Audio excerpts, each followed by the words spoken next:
In this lesson, we're going to learn how to find values from areas. So we're kind of going backwards with the normal model.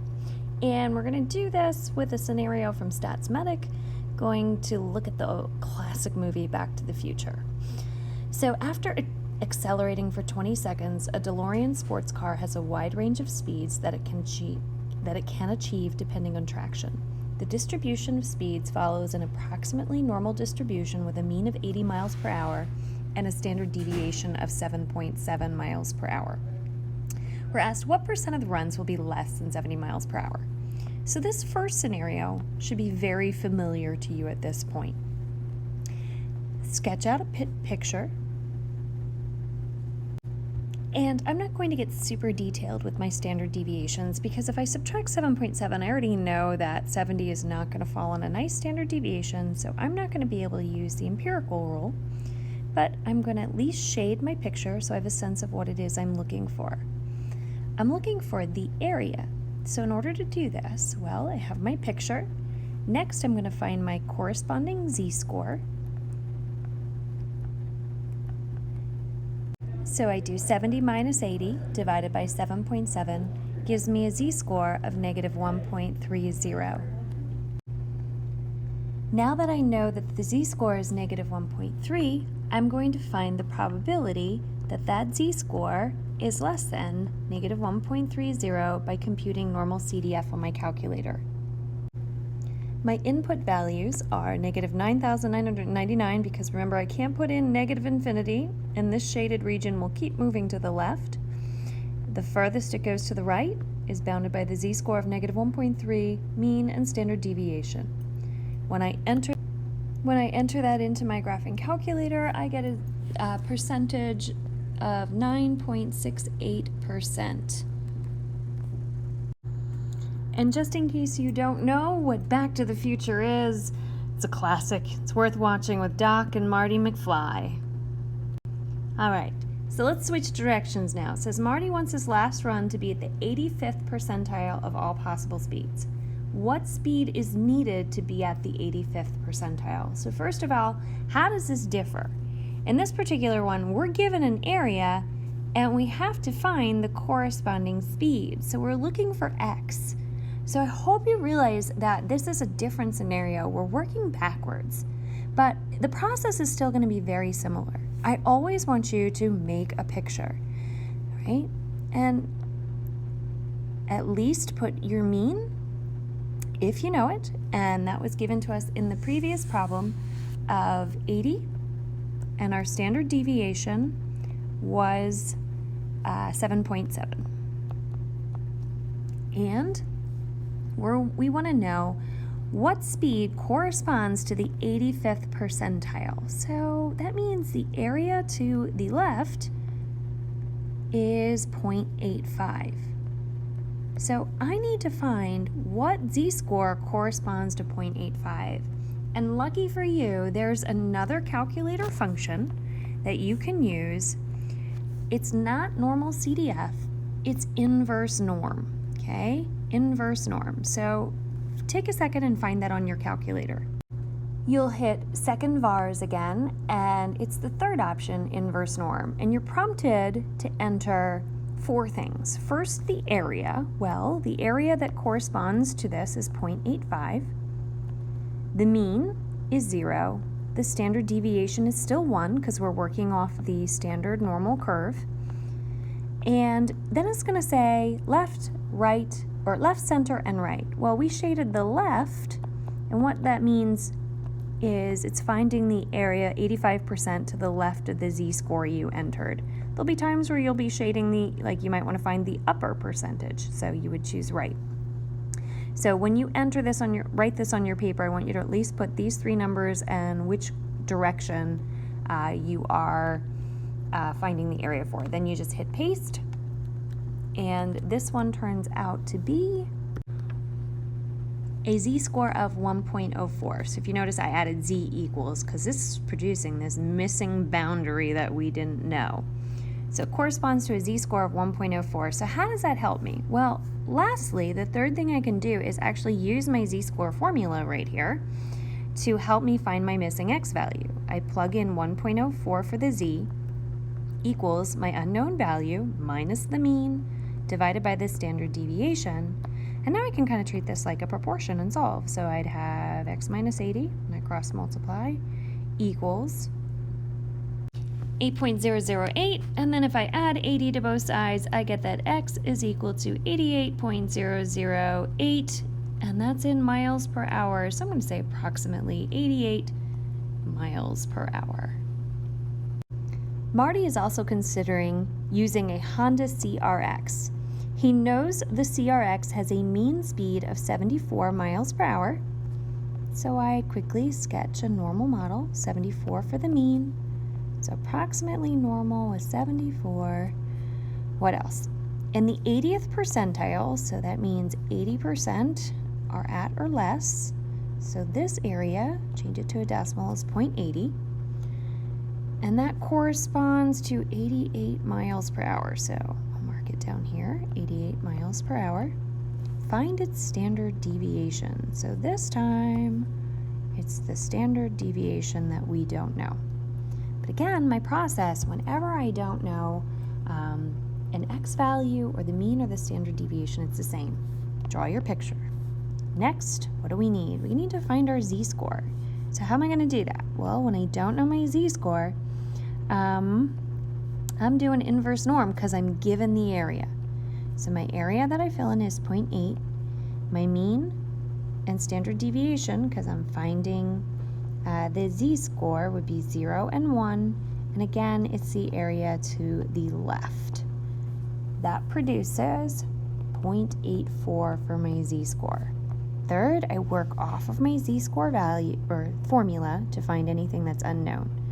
So I plug in 0.84 where the z would be, my value, my x, this time I know it, it's 88, minus the mean of 74 divided by the standard deviation, which I don't know. But again, here I go. I'm going to set up a proportion and I'm going to cross multiply. 0.84 sigma equals 88 minus 74 would be 14. And then how do I solve this? I would divide both sides by 0.84 and I get that sigma is approximately 16.67 miles per hour.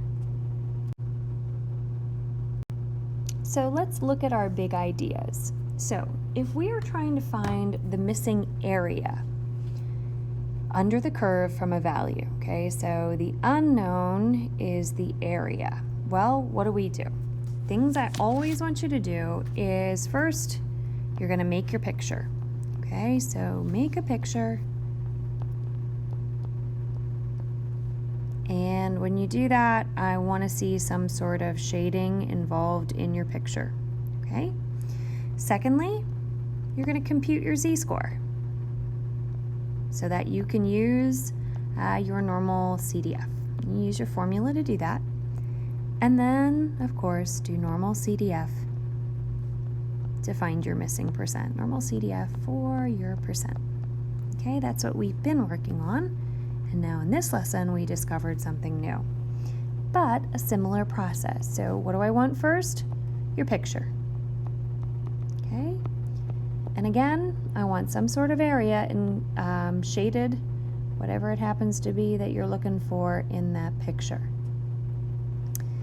Then, how are you going to get your z-score? Well, you're not going to be able to use your formula, so you're going to do your z-score is going to be found by using inverse norm on the calculator.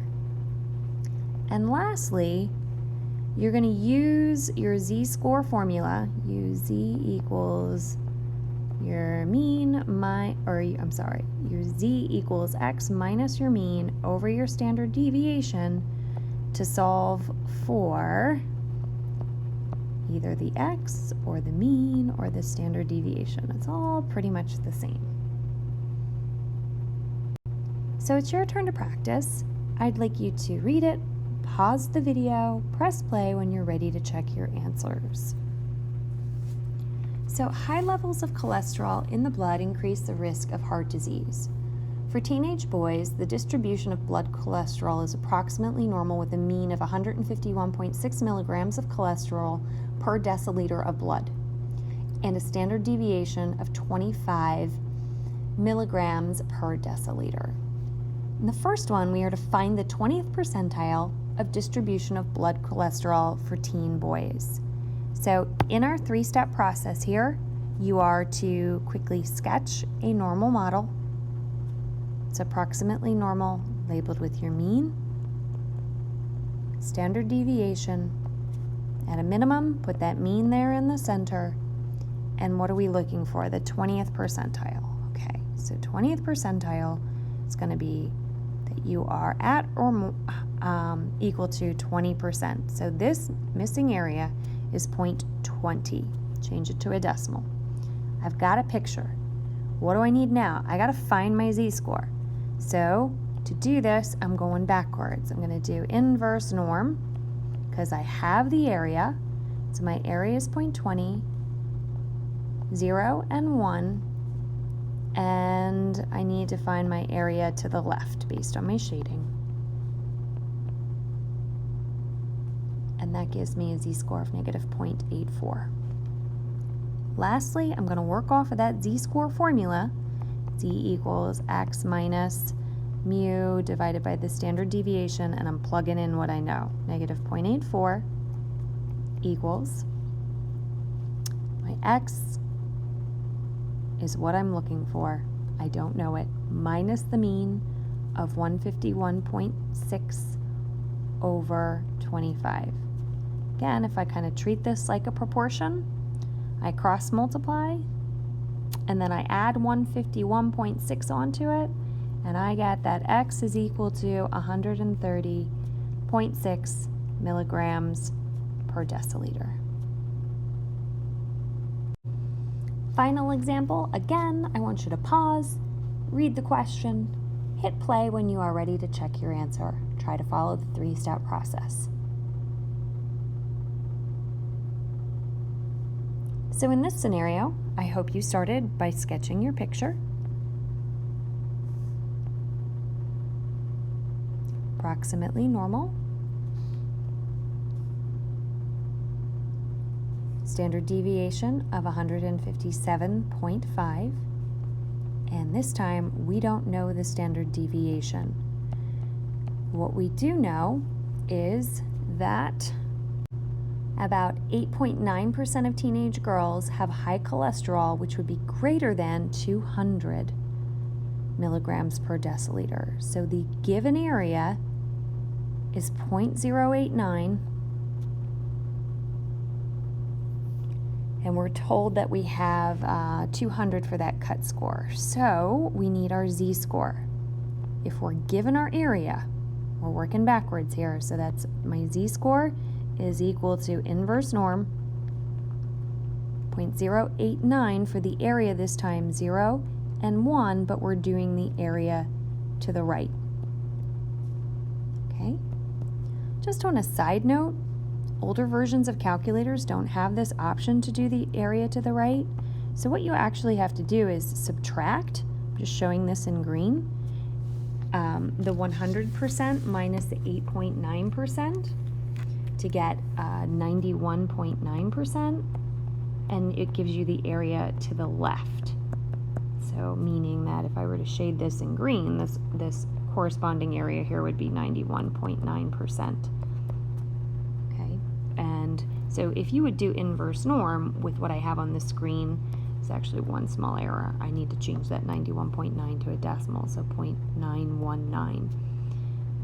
Might be interesting for you to try. Both of these right here should produce the exact same z-score. And I get 1.35 both ways I enter it in. Okay? Just kind of good to know in case you're using an app that doesn't have like the TI-84 plus CE does, the left and the right side, but an older model would only do what I did in green there. All right, anyway. Now we use our z-score formula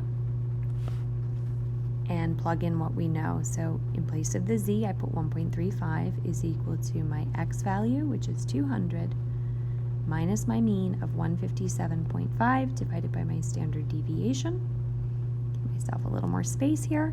If I cross multiply, if I make this a proportion, I'd have 1.35 times sigma is equal to 42.5. Now divide both sides by 1.35, and that gives me that sigma is 31.48 for standard deviation, and that the units on that would be, again, milligrams per deciliter.